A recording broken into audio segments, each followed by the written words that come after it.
As we switch gears here, we are now addressing a topic that weighs heavily on the hearts of many parents: how to discuss global conflict with our children in a way that fosters understanding without causing panic.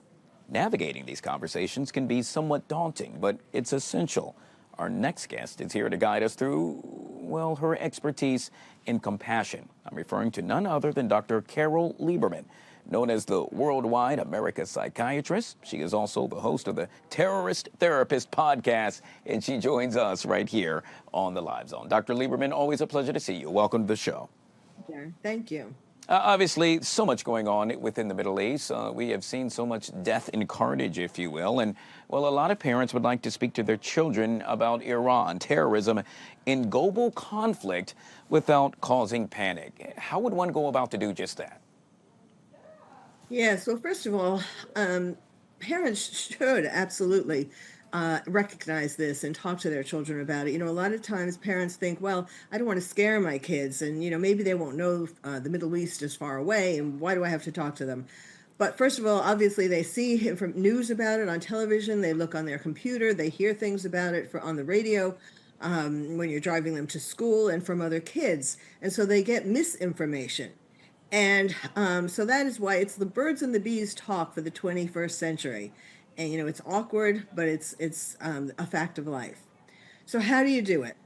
Well, first of all, it is harder nowadays because children who are, you know, less than 25 years old weren't around for 9/11. So they don't feel what terrorism is. You know, all of us have that memory that it's in our bones, it's in our gut. And so we understand it at that level, whereas the kids don't. And so, you know, of course, you can show them movies like Flight 93 and read books and so on that will help them with that to remember to know what that was all about. Also in school, you know, kids are taught not to say anything bad about terrorism or terrorists because that's Islamophobia. And of course, that's not true. So how do you do it? Well, one way is you can talk to them about a terrorist as the big bully on the playground. You know, they get that. That's an easy comparison. And a big bully on the playground wants them to do what the big bully says. And that's basically what Iran and all the terrorists that they sponsor are doing. And then you start by asking your child what they know already. What have they seen? What have they heard? And then you can correct their misinformation. And because whatever they've seen and heard has made them much more frightened than whatever it is that you're going to say. And then the key is to get them to know that you invite them to express their feelings. You want them, that is the most important part. It's not so much about, well, the details, but it's about getting them to tell you, are they scared? Are they angry? Are they, you know, what is this making them feel? What's going on in school? How are the kids reacting? Because, you know, it's not going to just stay in the Middle East. Chances are that it is going to be spilling over in America with protests, with attacks like what we saw in Austin. And so they do need to know. Dr. Lieberman, is it fair for me to say that it's all about building resilience instead of fear within your children?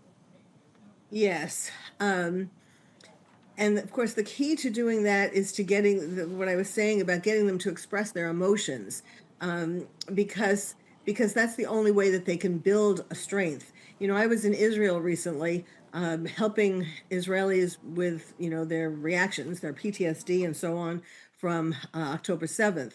And it is amazing. I mean, even though, yes, they do have scars from that, and certainly now, of course, it's going to be triggering all of that with the current war, but they do have incredible resilience. And you know what that comes from primarily? It comes from the love that they have for each other, for their country. And that is where American parents can start with increasing, nurturing the love that there is in the family, nurturing the love that there is for family and friends, and for the country, for America. You know, I'm thinking back to when I happened to be a child, and dear God, I don't want to date myself, but I remember fearing World War III, and at that time, America and Russia or the USSR back in my day, happened to be going back and forth. And you watch movies, and you fear the world is going to come to an end. I, too, sat down and got some help in order to get through all of that. What's the first thing a parent should do today if their child happens to be dealing with anxiety and all things surrounding what's going on in Iran? Well, the more that you talk to them, the more you explain things to them, the more you'll be able to calm their anxiety. But I think what you're asking is, and it's important. It's reasonable to have some degree of anxiety and concern and want to know updates and so on.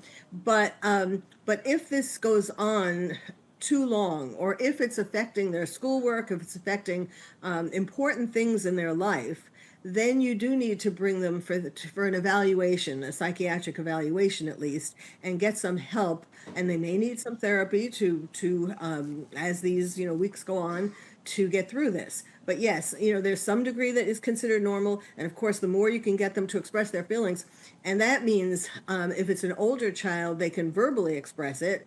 But sometimes younger kids need to just draw things, draw pictures that, for example, with gray clouds in the sky, dark colors, things that will give you a hint that they really are not processing this, well. Yet again, Dr. Carol Lieberman, known as the America's Psychiatrist, kind enough to join us right here on the Live Zone. I always love having you on the show. Thank you so very much. Thank you. But of course,